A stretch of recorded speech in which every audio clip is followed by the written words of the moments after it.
In terms of your love life, I get a very strong singles vibe for this week, okay? The first thing out of the deck here, we have the Hermit, and this is your energy where you are looking at somebody. You're possibly communicating with them from a distance, so there is like a geographical distance between you and the other person. You're wondering what they're up to, possibly, texting, messaging each other really, really late into the night, trying to figure out their intentions, trying to figure out if they are seeing other people or if they are texting you or interested in you exclusively. But either way, there is somebody that you're prying on. There's somebody that you're looking into. There's somebody that you've got your little lantern on this person, and you're trying to kind of like admire them from afar or trying to gauge their intention. So I feel like many of you might be single. The person that you're dealing with, I feel like a very strong water sign vibe. So I have here a Pisces, a Cancer, or a Scorpio. And I feel like this is a person with a lot of options on their table. So they have like a lot of suitors. They might be very, attraction is only skin deep, right? But I feel like this is somebody who's quite popular. They have a lot of suitors. Their energy is really, really receptive. So that means they have trouble saying no. If they don't like somebody, they're still going to be very polite and, and be nice and cordial. And so people might mistakenly think that that person is interested in them, and so they keep coming on to them. And so you're dealing with someone who's a little bit boundaryless, and they don't know how to set up firm boundaries. They don't know how to say no. They have trouble saying no, and they're overall a really, everyone will say, oh, that's a really nice guy, or that's a really nice girl. So because of that, they're very popular. They exude a lot of, I'm hearing like compassion and friendliness, and just someone who's really, really likable. People like to be in their company. They're easy to talk to. They're not very judgmental. And I feel because of that, they might be a Cancer. You might be drawn to a Cancer. You might be interested in a Cancer. Also Pisces. Scorpios are a little bit more like, if I don't like you, I'm going to let you know. So I feel like, it's somebody that might be Piscean, Cancerian in nature. I also have as well an earth sign, and this is it's the devil. So this is the Capricorn card. Okay. Either way, you have somebody who's quite popular that you really, really like, and I feel like the attraction is so intense between you and this person. The attraction is so strong. The two of you work great together. You might have different ideas about, how you approach life, your philosophies, your ideologies. You might have a totally different way in which you do things. So with you guys, you're very systematic, okay? And it comes down to the courtship. You have to really get to know somebody before you even make up your mind whether or not they are dating material. So you can go on, like 1, 2, 3, 4, 5 dates with somebody and still not be falling in love with them, because you still need to find out more information before you can, ask them, you want to be my boyfriend, you want to be my girlfriend. So I feel like for many of you, you're really attracted to somebody. You're still trying to figure them out. You're still not at a point where you are 100% committed to them. And what you're seeing is that you feel they're a little bit flirtatious, which is a big no-no in your book. You feel like they have trouble saying no to people, turning people down, which is also another red flag. You might also see a lot of pictures they're posting online on social media. They might have a lot of people flirting with them on social media, online. And this is the energy of the person you're dealing with here, the Seven of Cups. Someone who's very, very distracted with a lot of things going on in their lives. They have a lot of people that they're constantly surrounded by. They have a lot of suitors, a lot of options, a lot of choices. And this is a card about somebody who has attention problems. Unable to concentrate, unwilling to commit, unable to get things done. So they're scattered and pulled in many, many, many directions. And they might be, altogether like very distracted. They have a lot of noise constantly around them. They have a lot of things going on in their lives. They might be a mother or a father. They have like children that they need to tend to. So their lives is like very other oriented, whereas your life is very calm and it's very like it's very contained. You don't give your energy away to people that are drama. You don't let other people's energies affect you. You have a very systematic way in which you do your things, in which you love, in which you give your time, in which you give your commitment. And so you're better off on a one-on-one, level. When you're meeting somebody, you want to spend that one-on-one time. And the other person just has a gazillion things going on, and it's never just one-on-one. And so I feel like there are a lot of things that you're considering about this person. And the attraction is definitely there, and they are a really good person. And that's why you overlook a lot of these red flags.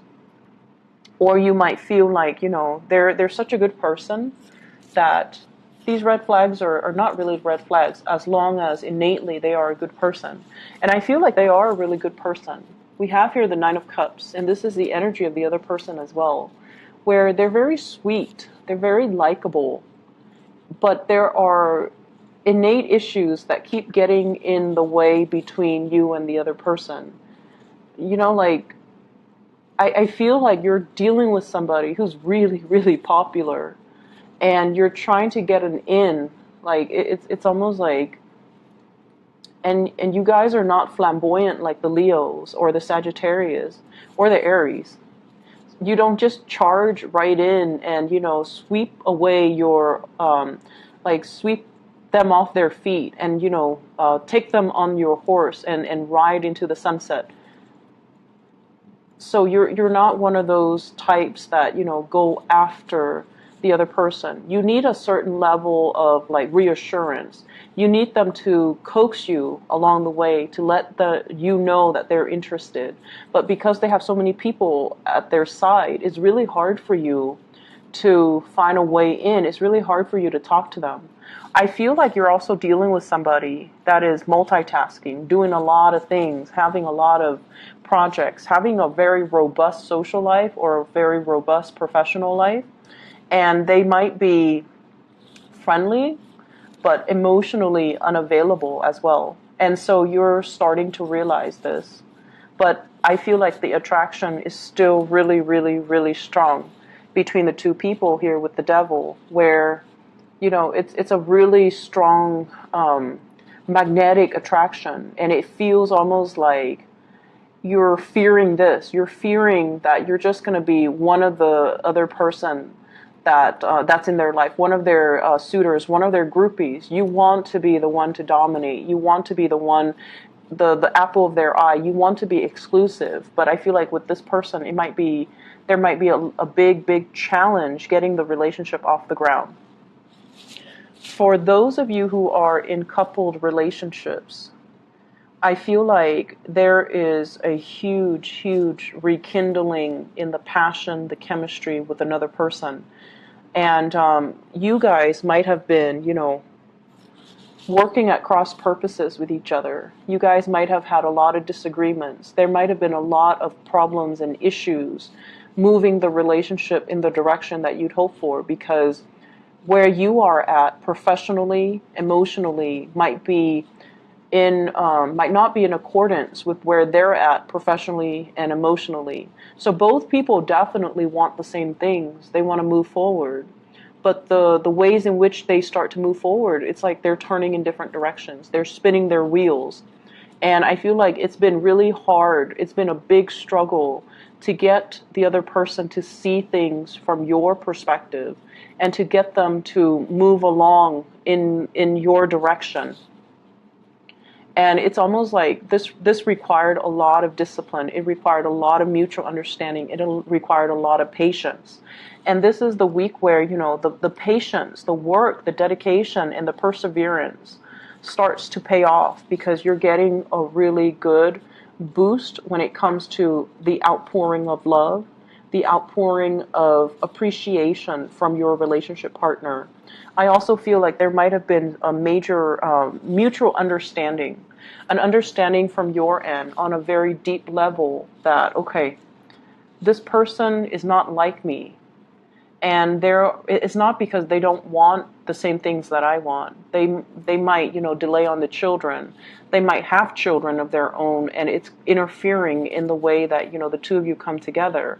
But I feel like there is a mutual understanding here as to why they're like that. So I feel like it's deep rooted, and you have to shine the light on it to understand that, they had restrictions in their childhood, or they had issues in their childhood that contributed to the way that they are right now.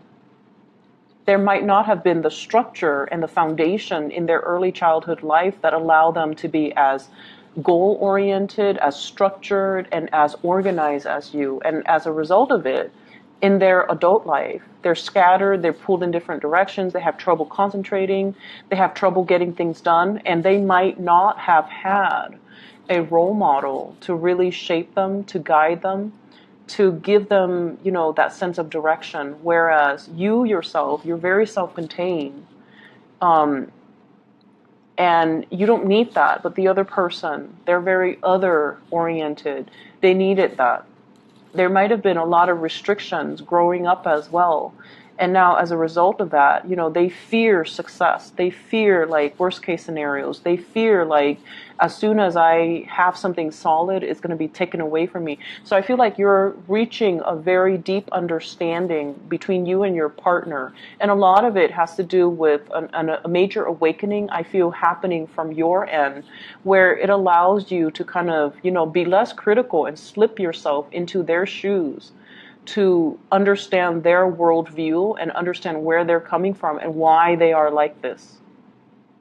So it's not because, they don't have the same goals or want the same things. It's just they don't have that clear, logical blueprint as to how do I get from where I am right now to, from A to B in the most direct and concise way.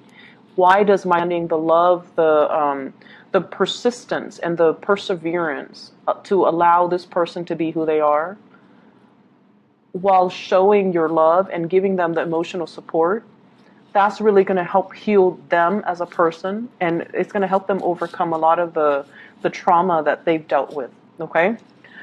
So, for those who are single, I see a big water sign, Pisces, Cancer, Scorpio. I feel like, by the end of the week, you're going to have some type of a consensus, some type of an offer. You might be making your offer, or they're going to be they're going to give you that little nudge. They're going to be like, I'm interested. Like, I feel like a touch, a compliment, a witty remark or something. And then they kind of shyly smile, and that's going to be your sign. That's going to be your sign that they're interested, and you need to, make a move and go forward with them, okay? So that clarity is going to be coming in, and I feel like towards the end of the week.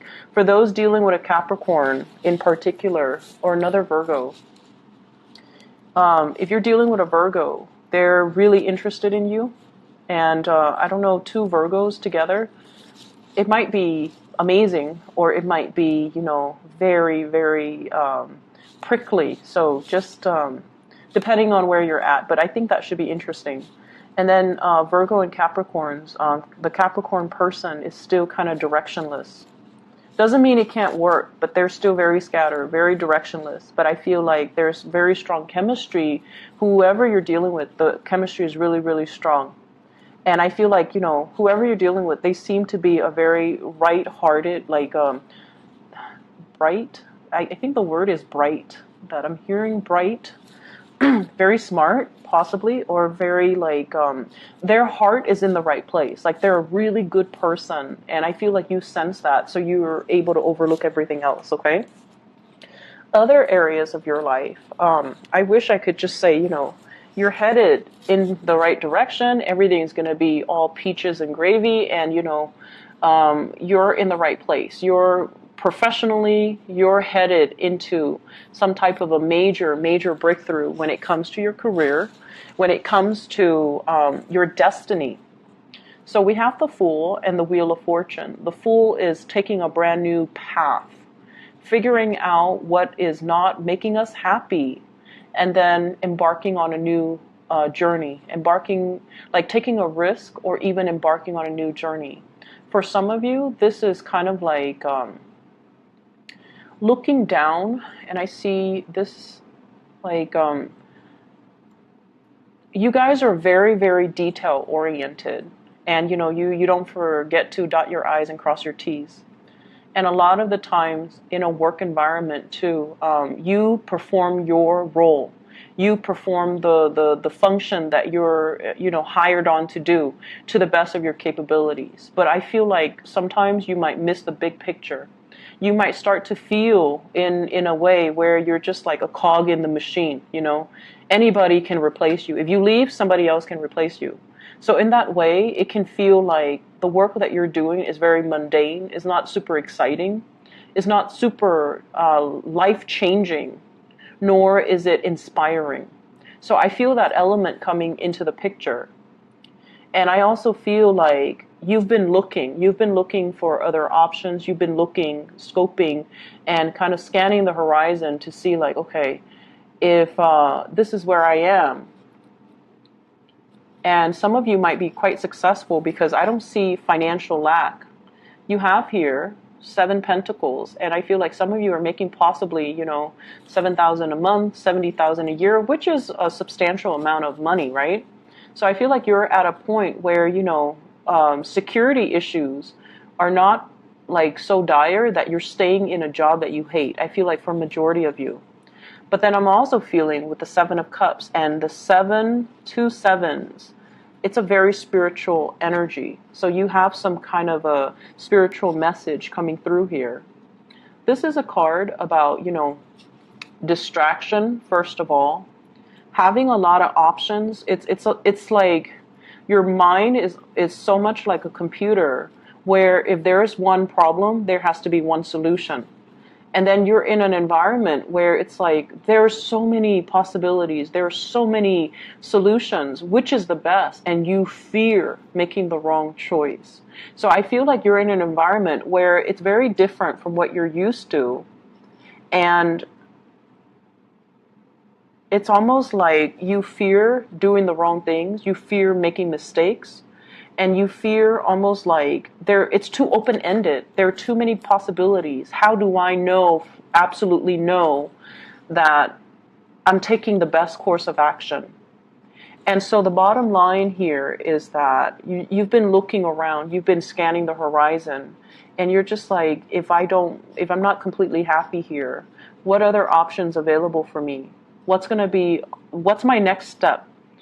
If I don't want a demotion, if I want to, stay within the same work environment, how do I advance? And I feel like you have a lot of skills under your belt. It's just a matter of looking to see what else is available for you. And I feel like something is going to be coming in with this Ace of Cups.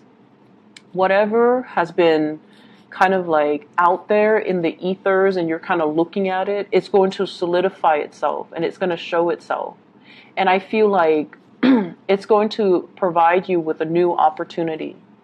So you're headed towards something that is going to be very expansive. For many of you, a job that allows you to travel, that allows you to, not only look at the pictures of all these exotic places and location, but to actually implement them and be able to allow you to travel to all these places that you've dreamed about. And you've been wondering for a long time, when is my big break going to come? And I feel like this is the week where these dreams are starting to kind of manifest and take place and kind of form roots. And you're going to find a way to possibly make it a reality, okay? It's not like the offer is on the table, but it feels to me like you have a better sense of direction as to what you need to do and what organization, what company, what position, what job you need to aim for so that you are completely happy. I'm seeing here, it's funny how they're kind of reading it backwards, but what I do feel is in the current environment, you might be offered something like, hey, like a retainer, if you stay around, we're going to give you this big job in like 6 months down the line. And you're like, no, thank you. I think I'm going to do something a little bit more sure and a little bit more secure. So some of you might be turning down work offers as well, or you might be turning down as well love offers where somebody is not very sure, is a little bit too wishy-washy. You're just like, I want something a little bit more sure, so I'm going to say no to it. I'm going to go for something that's a little bit more stable and a little bit more solid. But either way, you're headed in the right direction. So I feel like your guides want you to know, waiting, this period of constantly waiting, you don't need to wait anymore. Because if you're waiting on people in particular to make up their mind, they're inundated with so many options. And I feel like if you're not option number one, then you don't want it. Okay, so you're taking on more of that Leo Aries trait. If I'm not, that top slot, if I'm not the one, if I'm not your first choice, then I don't want it. And a lot of it has to do with the fact that you know what you want, and you always know what your first choice is because you're very picky. You're very particular about what you like and what you don't like. And so if you find yourself as like the second or the third choice of somebody else, an organization, a love interest, you're just like, no, thank you, I don't want it. And then you're going to move on and find something that is more in alignment with you. So I hope the reading has been helpful for you, Virgos, and I wish you the best. Okay, I'll be back next week. Take care.